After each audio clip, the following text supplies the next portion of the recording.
Dear students, आज हम discuss करेंगे फेज डायग्राम ऑफ सल्फर। देखो, सल्फर जो रहता है, सल्फर सिंगल कंपोनेंट सिस्टम है और एक एलिमेंट है, सल्फर एलिमेंट प्योर जो सल्फर एटम्स का बना हुआ रहता है। ठीक है, तो मैं इसको कह सकता हूं कि ये वन कंपोनेंट सिस्टम है, वन कंपोनेंट, राइट।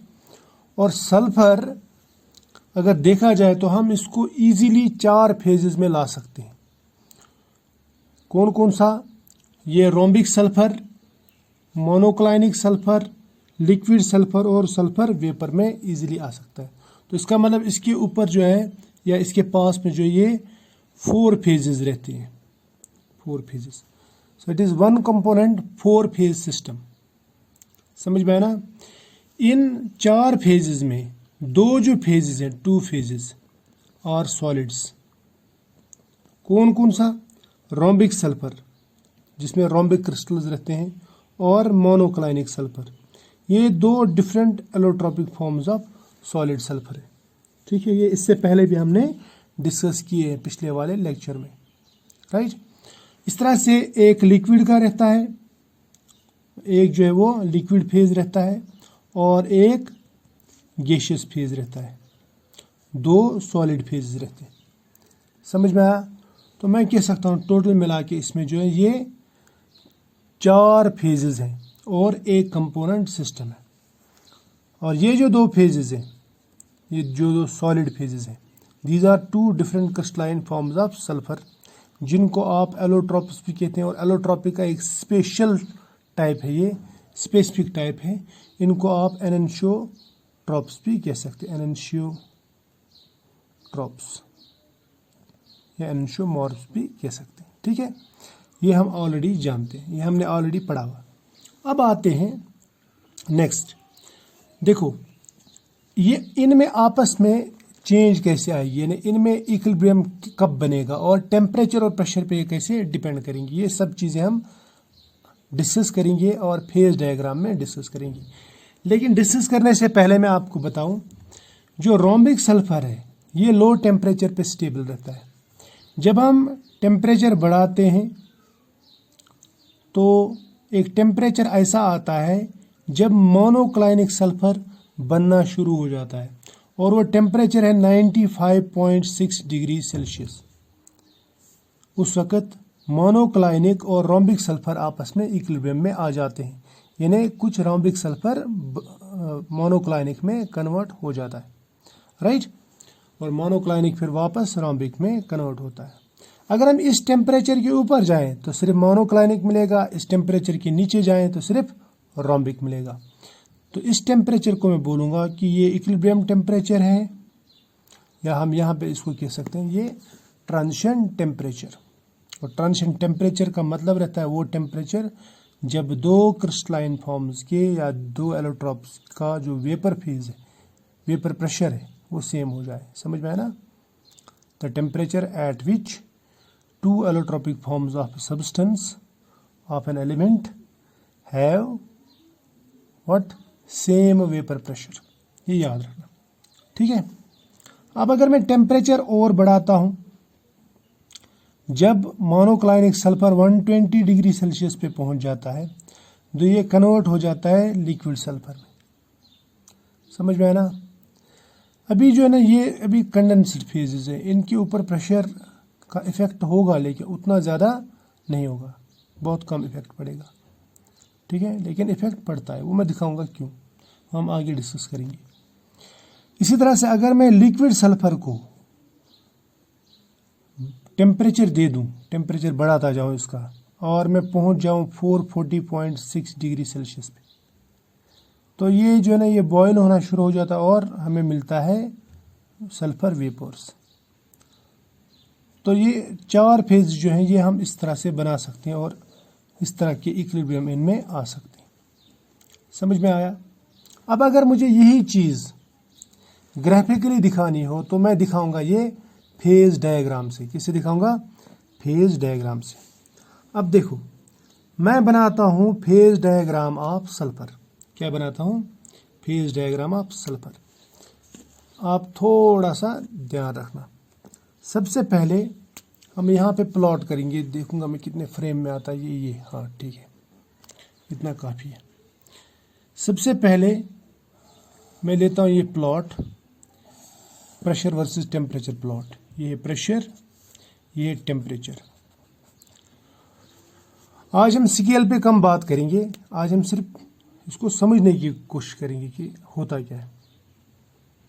देखो, मैंने आपसे पहले ही कहा, अगर मैं प्रेशर हाई कर दूं तो कंडेंस्ड फेज यानी सॉलिड और लिक्विड के बनने के चांसेस ज़्यादा रहते हैं, ठीक है। और अगर मैं प्रेशर कम कर दूं तो वेपर बनने के चांसेस ज़्यादा रहते हैं। यानी इस रीजन में वेपर रहेगा, इस रीजन में सॉलिड और लिक्विड रहेगा, ठीक है।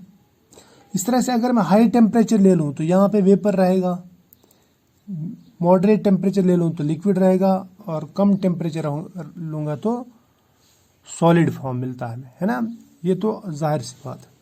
ये हो गई एक बात। दूसरी बात, अब मैं बनाता हूँ सल्फर का डायग्राम। कौन सा डायग्राम? Phase diagram. देखो, मैं एक इस तरह का बनाता हूँ डायग्राम एक, आप इसको थोड़ा सा गौर से देख लेना, ठीक, राइट। इस तरह का एक डायग्राम बनाता हूँ मैं। ये है एक्चुअली जो सल्फर का फेज डायग्राम है, वो कुछ इस तरह नज़र आता है। अगर आपको ये नज़र नहीं आ रहा होगा तो मैं इसको थोड़ा सा और कलर कर देता हूँ, और आपको इस तरह का एक डायग्राम नज़र आएगा, ठीक है। अब देखो, यहाँ पे मैं आपको कुछ पॉइंट्स के बारे में बताता हूँ। ये पॉइंट है, मान लीजिए ए पॉइंट, ये है बी पॉइंट, ये सी पॉइंट, और ये है डी पॉइंट, और ये है ई पॉइंट, राइट। अब ए बी सी, सी डी और सी ई या ए ई, दीज आर एक्चुअली कर्व्स। इनको मैं कर्व्स बोलूँगा, या बी ई जो है, दीज आर कर्व्स या लाइन्स बोलूँगा। और लाइन्स हमको मालूम है कि ये इक्विलिब्रियम दिखाते हैं, किस और किस फेज के बीच में इक्विलिब्रियम है। समझ में आया? शाबाश। अब इसके अंदर ये रीजन्स हैं या एरिया है। कौन कौन सा एरिया? देखो, ए बी और ई के बीच में ये जो एरिया है, ये वाला एरिया, ये एक एरिया है। दूसरा एरिया है बी सी और ई के दरमियान, ये जो बंद हुआ एरिया है, ये और एक एरिया है। और सी ई और डी, यहाँ पे और एक एरिया है। ए बी सी डी, इसके नीचे और एक एरिया है। ये जो एरिया है ना, एरिया, ये हमें सिंगल फेज दिखाते हैं। और जो लाइन्स है, लाइन्स के ऊपर दो दो फेजेस रहते हैं जो आपस में इक्विलिब्रियम पे रहते हैं।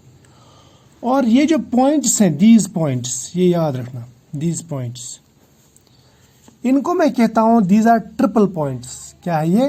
Triple points. ये दिमाग में रखना। यहां पे मैं थोड़ा सा आपको बताता हूं। सबसे पहले मैं बताता हूं आपको कर्व्स। कर्व्स जो है ना, कर्व्स का मतलब रहता है, या लाइन्स, इसका मतलब रहता है दो फेजेस इक्विलिब्रियम में, ठीक। चलो, इसको मैं जी नाम लिखता हूं यहाँ पे। कर्व्स कौन कौन सी हमारे पास में? ए बी है, ए बी है, बी सी है, सी डी है ना, ये कर्व्स। तो इसका मतलब यहाँ पे दो दो फेजेस आपस में इक्विलिब्रियम में, यहाँ पे दो दो फेजेस आपस में इक्विलिब्रियम में। ये फेजेस में दिखा दूंगा आपको कौन कौन से फेजेस हैं। समझ में आया? यहाँ पे भी दो फेज आपस में इक्विलिब्रियम में। क्लियर? शाबाश। सी डी, उसके बाद में कौन सा? सी ई है, ये भी एक कर्व है। ई जी है, ई जी भी एक कर्व है ना। इस तरह से बी ई है, ये भी एक कर्व है। तो दो दो फेजेस रहेंगे यहाँ पे। उसके बाद में एरिया, एरिया या रीजन हमारे में पास में कौन सा है? देखो, एक तो रीजन ये नीचे, A B C D, A B C और डी, ये एक रीजन है इसके नीचे। इसके बाद में दूसरा रीजन है ऊपर ए बी ई और जी, इधर ए बी ई जी, दो रीजन हो गए। तीसरा रीजन है ये बी सी और ई, ये अंदर बी सी और ई, और चौथा रीजन है ये सी डी ई जी, सी डी ई जी। तो इससे हमें पता चलता है कि यहाँ पे जो फेजेस है, सॉरी यहाँ पे जो कर्व्स है, कर्व्स हमारे पास में 6 आती है, और जो एरियाज है, एरियाज आते हैं 4। और एरिया का मतलब सिंगल फेज यहाँ पे है ना, और जो कर्व्स है ये इसका मतलब दो फेजेस। अब मैं दिखाता हूँ ये एरिया क्या है और कर्व्स क्या है। देखो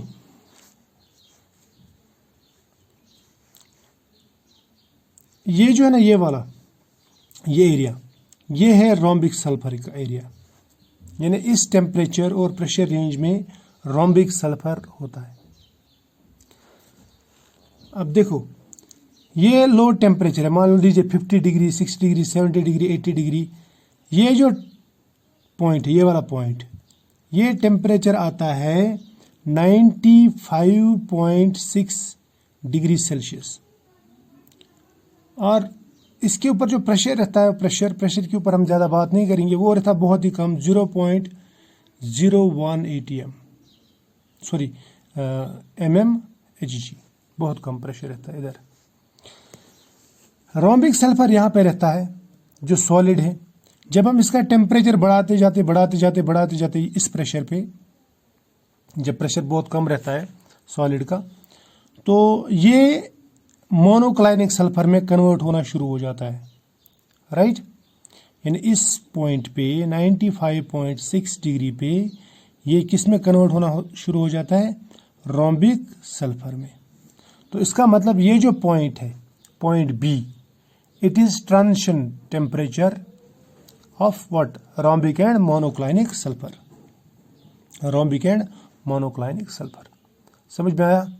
शाबाश।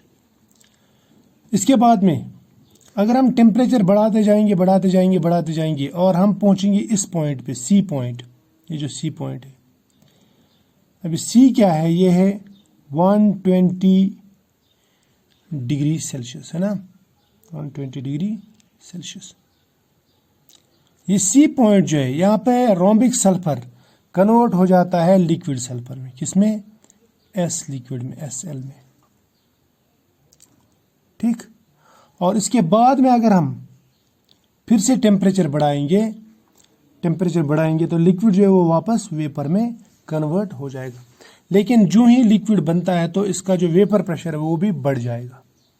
समझ में ना? अभी तो वेपर प्रेशर बहुत ही कम था क्योंकि सॉलिड्स वेपर्स नहीं बनाते ज़्यादा, लेकिन जो लिक्विड है, लिक्विड का वेपर में कन्वर्ट होना ईजी होता है, यानी ज़्यादा कन्वर्ट हो जाते हैं वो एज़ कम्पेयर टू सॉलिड्स। तो यहाँ पे वेपर प्रेशर बढ़ जाएगा, राइट। अब ये ध्यान में रखना, ये चीज़ मैं आपको बताऊंगा बाद में। तो इसका मतलब हमें जो है ना, यहाँ पे कितने रीजन मिल गए, rhombic sulphur, monoclinic sulphur, liquid sulphur. और ये जो रीजन है it is sulphur vapour, sulphur vapour. अगर आप प्रेशर कम करेंगे यानी लो प्रेशर, तब भी ये वेपर बन जाएगा। अगर आप टेम्परेचर हाई करेंगे तब भी वेपर बनेगा। यानी हाई टेम्परेचर पे भी वेपर स्टेबल है और लो प्रेशर पे भी वेपर ही स्टेबल है। समझ में आया? शाबाश, यहाँ तक तो क्लियर है। अब कितने फेज है हमारे पास में? 4 फेज है ना। शाबाश। और एक बात मैं बताऊंगा आपको, और वो बात क्या है? वो बात है जो ये यहाँ पे जो मैंने इक्विलिब्रियम आपको पहले दिखाए थे, वो अब इक्विलिब्रियम जाहिर हो गए हैं। देखो यहाँ पे जो इक्विलिब्रियम है, ये यानी ए बी कर्व। अगर आपसे कोई पूछे what is A B curve, तो आप क्या कहेंगे उससे? ए बी कर्व जो है वो है sublimation curve of rhombic sulphur, या आप कह सकते हैं it is vapour pressure curve of rhombic sulphur, है ना। तो मैं इसको यहाँ पे लिखूंगा, इस साइड में यहाँ पे जगह है, इसको हम यहाँ पे लिखेंगे। सबसे पहले लिखूंगा मैं curve A B, CURV, curve A B, ठीक। कर्व ए बी क्या है? ये है सब्लिमेशन कर्व, सब्लिमेशन करूँ, किसके लिए? रोम्बिक सल्फर के लिए, एस और, या मैं इसको बोलूँगा वेपर प्रेशर करूँ, वेपर प्रेशर करूँ ऑफ रोम्बिक सल्फर। क्योंकि इस करू पे अगर आप प्रेशर कम कर देंगे तो रोम्बिक जो है, रोम्बिक सल्फर जो है वेपर्स में कन्वर्ट हो जाएगा, यानी यहाँ पे सब्लिमेशन हो जाएगी, direct conversion of rhombic to gaseous sulphur, right? समझ में आया? अब रहती है दूसरी करू, ये वाली करू, बीसी करू। इसको भी देखो, ऊपर है मोनोक्लाइनिक सल्फर सॉलिड हाई प्रेशर पे, लेकिन अगर आप प्रेशर कम कर देंगे तो आपको मिल जाएगा गैसियस सल्फर। तो मैं बोलूंगा बीसी करू जो है, बीसी,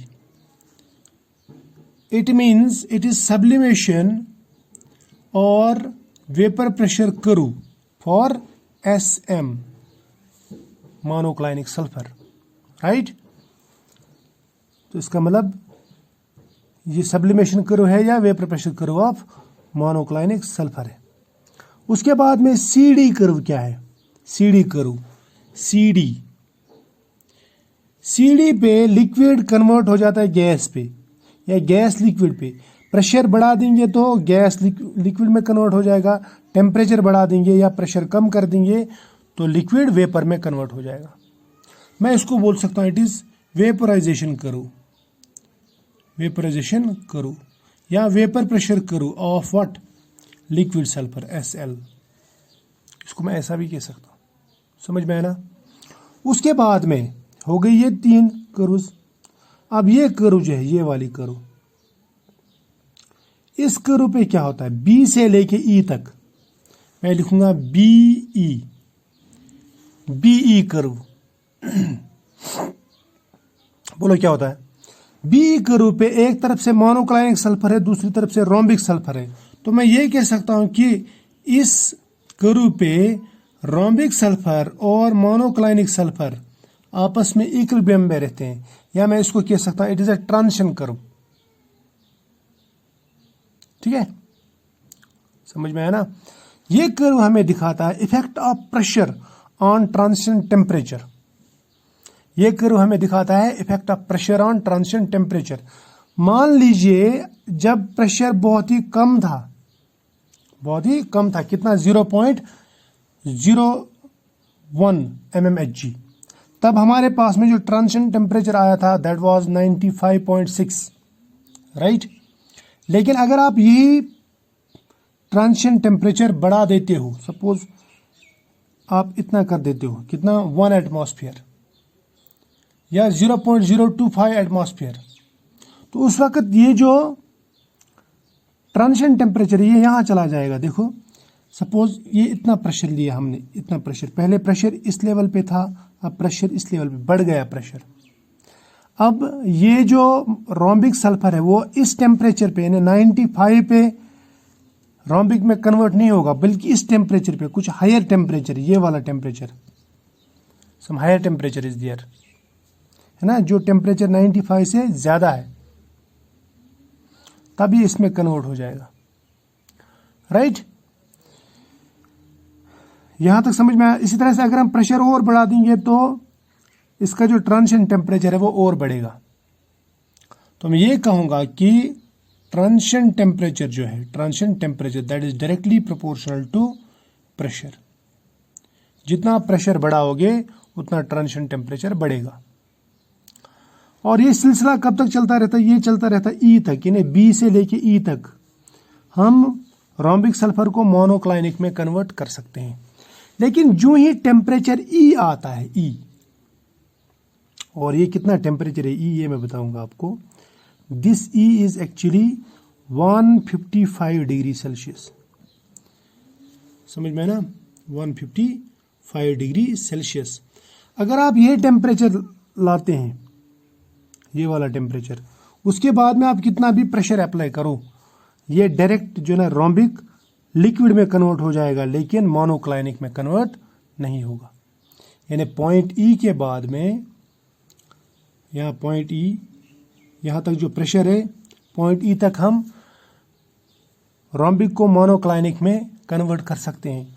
और इसके ऊपर जो प्रेशर रहता है वो 1290 ATM, यानी इस एटमॉस्फेरिक प्रेशर तक हम अगर प्रेशर अप्लाई करेंगे तो हम रोम्बिक को मोनोक्लाइनिक में कन्वर्ट कर सकते हैं। समझ में आया ना? मोनोक्लाइनिक में कन्वर्ट कर सकते हैं। क्लियर? लेकिन इस टेम्परेचर के बाद में आप कितना भी प्रेशर अप्लाई करो, रोम्बिक मोनोक्लाइनिक में कन्वर्ट नहीं होगा, बल्कि रोम्बिक डायरेक्ट किस में कन्वर्ट होगा? लिक्विड में। तो फिर मैं ये बोलूंगा जो ईजी कर्व है, कौन सी ईजी कर्व? ईजी, ये वाली, ये कौन सी कर्व है? Easy. This is fusion curve. क्या है ये? फ्यूजन यानी मेल्टिंग कर्व ऑफ एसआर यानी रोम्बिक सल्फर। समझ में आया? शाबाश। और यहां तक तो समझ में आ रहा ना? बात मेरी समझ में आ रही है? बहुत इजी है। अब देखो, अब अगर हमने सपोज इस कर्व पे ध्यान दे, ये वाली कर्व जो है सीई कर्व, इसको ध्यान में रखना। अच्छा, एक पॉइंट मैं आपसे पूछूंगा। अगर मैं आपसे क्वेश्चन ये पूछूं कि डेंसिटी मोनोक्लाइनिक का ज़्यादा होगा कि डेंसिटी रोम्बिक का ज़्यादा होगा, तो आप क्या बताएंगे? डेंसिटी मोनोक्लाइनिक का ज़्यादा है कि डेंसिटी रोम्बिक का ज़्यादा है? सोच के बताओ। शाबाश। देखो, यहाँ पे प्रेशर अप्लाई करने से रोम्बिक इसमें कन्वर्ट हो जाता है। तो इसका मतलब ये जो है अंडर हाई प्रेशर ये बन जाता है, तो इसका वॉल्यूम कम रहता है। वॉल्यूम कम रहता है, तो इसका वॉल्यूम जो है, वॉल्यूम ऑफ एस आर बोलूँगा मैं, it is less than volume of SM monoclinic sulphur. तो इसका मतलब रोम्बिक की डेंसिटी ज़्यादा होगी, इसकी डेंसिटी कम होगी। इसका 2.5 रहता है, इसका 1.9 रहता है डेंसिटी। ये याद रखना, मोनोक्लाइनिक की डेंसिटी कम और रोम्बिक की ज़्यादा। ये समझ में आया? अब लेते हैं हम कर्व सीई। सीई कर्व क्या है? सीई पे देखो, यहाँ पे मोनोक्लाइनिक और लिक्विड सल्फर जो है ये आपस में इक्विलिब्रियम पे होंगे। क्या होंगे? इक्विलिब्रियम पे, इस कर्व के ऊपर। इसमें भी इफेक्ट ऑफ प्रेशर हम देखते हैं। प्रेशर बढ़ाते हैं तो इसका जो मेल्टिंग पॉइंट है, melting point of sulphur, rhombic sulphur, वो इंक्रीज होता है विद इंक्रीज इन प्रेशर। समझ में आया? शाबाश। इसको भी बोल सकता हूं मैं, it is fusion curve of monoclinic sulphur. मैं इसको बोलूंगा fusion curve, fusion curve of monoclinic sulphur. मेरी हैंड राइटिंग गंदी है, समझ लेना और लिखते जाना। ठीक है, चलो भाई लोग, अब और एक पॉइंट पे आते हैं हम, जो बहुत ही ज़्यादा इम्पोर्टेंट है, जिसे हमें डिस्कस करना ज़रूरी है। वो ये है कि अगर मैं इस पॉइंट को इधर खींचूं, इधर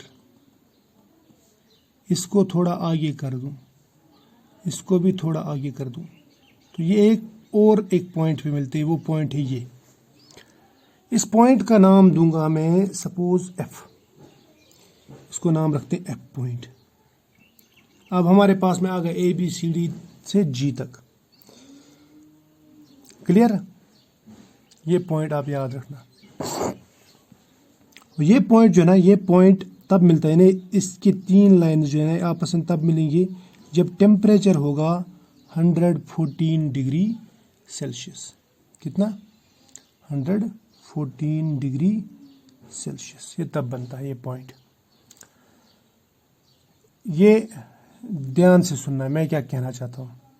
मेरी जो मेरा जो मतलब है, वो मेरी जो ख्वाहिश है आपको बताने की, वो बता रहा हूँ मैं आपको। ऐसे जो पॉइंट्स हैं ना, ऐसे जहाँ पे 3 लाइन्स मिलती है, ये बहुत सारे इसमें। एक तो मेन ये 3 है जो बिल्कुल सॉलिड लाइन से जुड़ते हैं। एक पॉइंट है, पॉइंट एक है B, ये वाला B, दूसरा है C और तीसरा है E। इन तीनों पॉइंट्स पे 3 फेजेस आपस में मिलते हैं।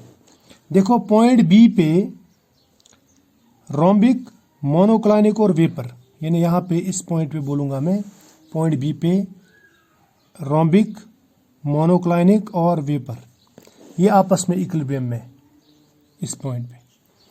पॉइंट सी पे अगर आप देखेंगे, इसमें मोनोक्लाइनिक लिक्विड सल्फर और वेपर सल्फर आपस में इक्विलिब्रियम में। यहाँ पे मोनोक्लाइनिक लिक्विड और सल्फर वेपर आपस में इक्विलिब्रियम में। पॉइंट ई देखो, वहाँ पे मोनोक्लाइनिक रोम्बिक और लिक्विड सल्फर, यहाँ पे वेपर और यहाँ पे लिक्विड है ना, मोनोक्लाइनिक रोम्बिक और लिक्विड सल्फर, ये आपस में इक्विलिब्रियम में। तो these points which points B, C और ई, इनको हम कहते हैं ट्रिपल पॉइंट्स। क्या कहते हैं? Triple points.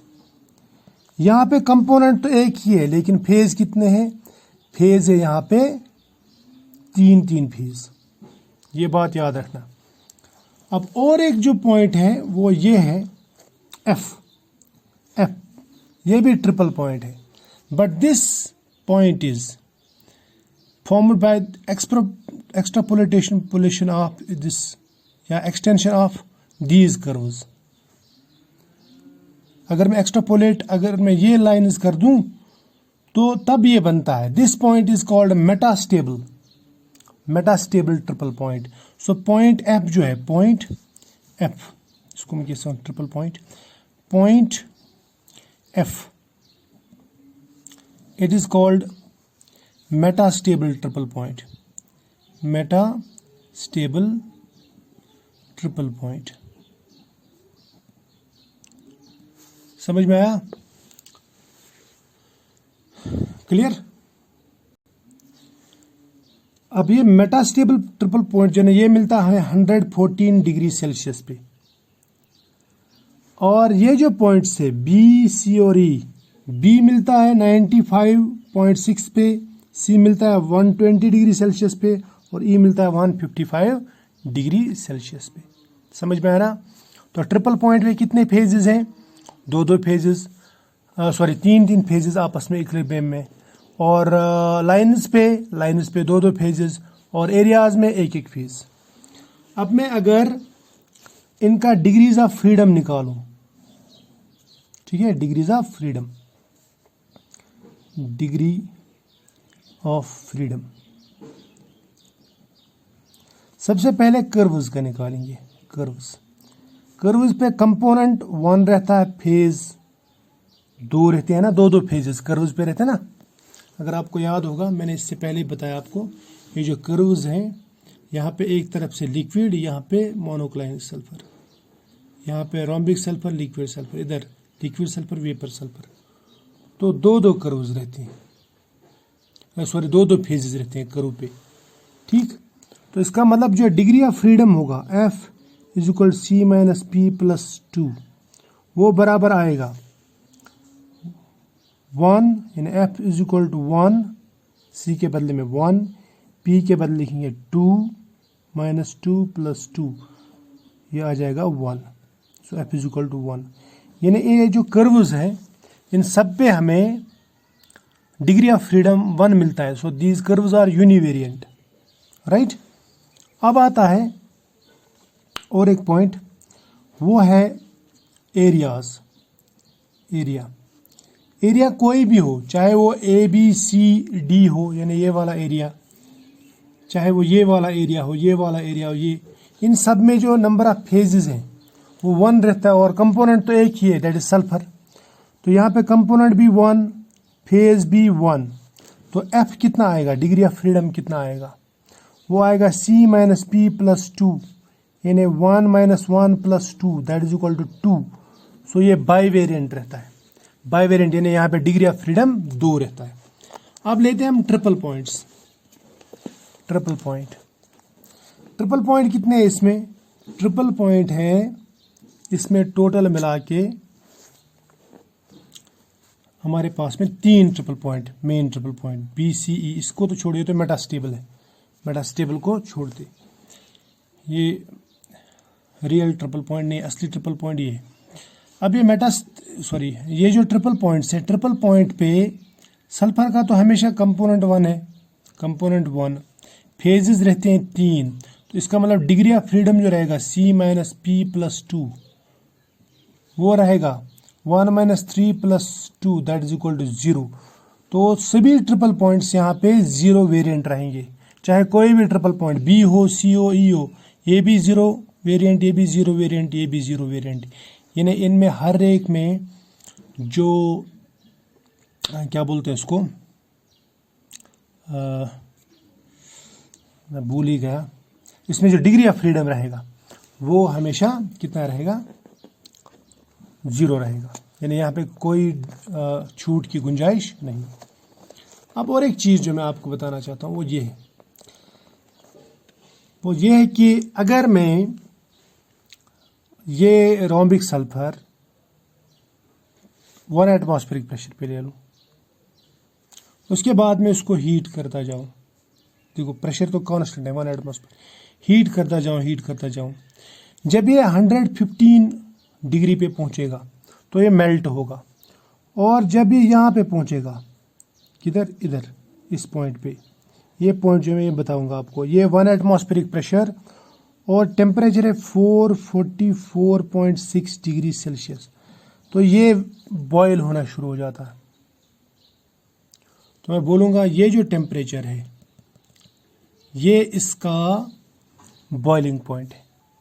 समझ में आया? तो boiling point of sulphur is 444.6 degree Celsius और melting point is 115.21 degree Celsius. तो मेल्टिंग पॉइंट भी लिखता हूँ मैं इसका, मेल्टिंग पॉइंट 115.21 डिग्री सेल्सियस। ये आपको बहुत ही हौच पौच लग रहा है, लेकिन अगर आप सिस्टमेटिकली देखेंगे तो ये आपको समझ में आ गया होगा। अब देखो ये जो मैंने पूरा बताया आपको, इसमें एक चीज़ तो क्लियर है कि ट्रिपल पॉइंट्स इसमें अलग अलग हैं, 3 हैं, और ट्रिपल पॉइंट और बॉइलिंग पॉइंट या मेल्टिंग पॉइंट का यहाँ पे आपस में कोई रिलेशन नहीं है। यानी ट्रिपल पॉइंट अलग है, मेल्टिंग पॉइंट अलग है और बॉइलिंग पॉइंट अलग है। तो इससे ये प्रूव होता है कि ट्रिपल पॉइंट मेल्टिंग पॉइंट नहीं है। ट्रिपल पॉइंट अलग चीज़ है और मेल्टिंग पॉइंट अलग चीज़ है। हालांकि कार्बन डाइऑक्साइड हमें कंफ्यूज कर सकता है कि ट्रिपल पॉइंट और मेल्टिंग पॉइंट सेम है, लेकिन जब आप वाटर और सल्फर की बात करते हैं तब आपको ये पता चल जाता है कि ट्रिपल पॉइंट अलग बात है, अलग चीज़ है, और मेल्टिंग पॉइंट अलग चीज़ है। क्लियर? तो आई होप यहाँ तक आपको समझ में आया होगा। ये बहुत ही ईजी तरीके से मैंने बताया, बाकी आपके हाथ में है। अच्छे से रहो, खुश रहो, एंजॉय करो। कोविड डेज़ में बाहर मत निकला करो, अंदर ही पढ़ाई करो। तो मिलते हैं फिर कभी, तब तक के लिए बाय।